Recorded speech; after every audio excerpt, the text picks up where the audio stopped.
আমার কলিজার মধ্যে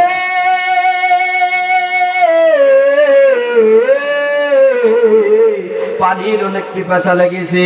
বিবি আমার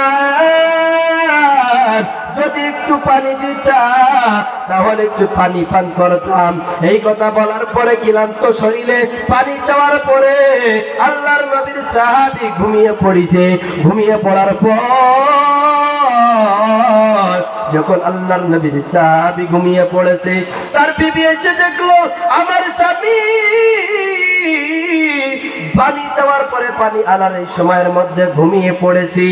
ওই দেখিয়া আল্লাহর নবীর ওই সাহাবীর বিবি চিন্তা করে, এখন যদি আমি আমার স্বামীকে ডাক দিই তাহলে আমার স্বামী তো কষ্ট পাবে। আমার স্বামী সারাদিন অনেক কষ্ট করেছে আমাদের রুজি রুটির জন্য, সারাদিন অনেক পরিশ্রম করেছি।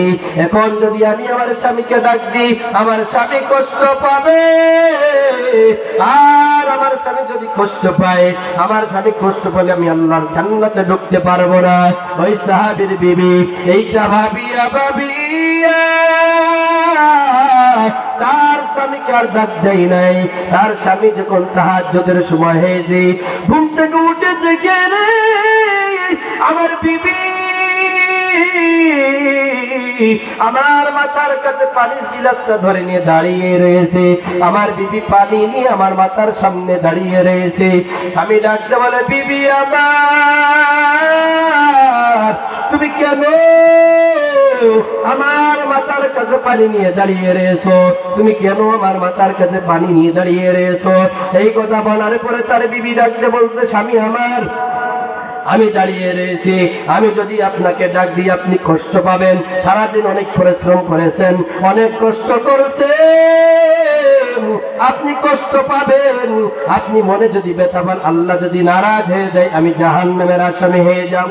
স্বামী বেচারা এই কথা শোনার পর অনেক খুশি হইয়া বিবিকে বুকের মধ্যে জড়ায় বলে, বিবি আমার আমি তোমার পর এত পরিমাণে খুশি হয়েছি, আজকে যদি তুমি আমার কাছে যা চাইবা আমি তোমাকে তাই দিব।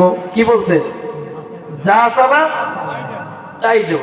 বলছে স্বামী আমার সত্যি তো? বলে হ্যাঁ। তাহলে আপনি আমাকে তালাক দেন।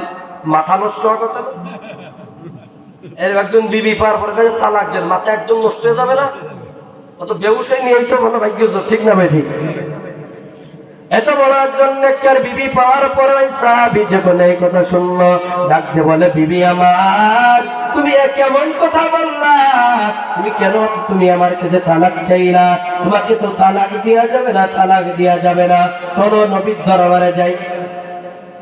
এই ঘটনা সুন্দরভাবে বলতে গেলে আধা ঘন্টা 1 ঘন্টা সময় লাগে। বলো বলো। না আমি বলবো না, হুজুর আসবে 10টায় হুজুর আসবে। হুজুর আসুক। আমি হুজুরকে বলবো, যেটা অনেক সময় তোমার থাকলে লোক ঠেকাই রাখা যায়। আর এরকম হাজারো মাহফিল থেকে ফজরের নামাজের দাম বেশি, ঠিক না বেশি? এজন্য বেশি রাত করবো না। হুজুরকে 10টা 5-এর মধ্যে ইনশাল্লাহ আমি নিয়ত করছি, বা 10টা-10-এর ভিতরেই হুজুর আসলে আমি হুজুরকে স্টেজে উঠাই দেবো ইনশাল্লাহ। হুজুরকে আলোচনা দিয়ে দেব। ও আমার মা ও বোনেরা, আমি তোমাদের সন্তান। যখন ওই বিবি তালাক চাইলো, তালাক চাওয়ার পরে স্বামী বেচারার মাথায় কাজ করে না, ডাকতে বলে, বিবি আমার চলো নবীর দরবারে যাই। নবীর দরবারে যাওয়ার পরে নবীর কাছ থেকে পরামর্শ নেওয়া। নবীর দরবারে যখন নবীর দরবারে রওনা করছে, নবীর দরবারে রওনা করা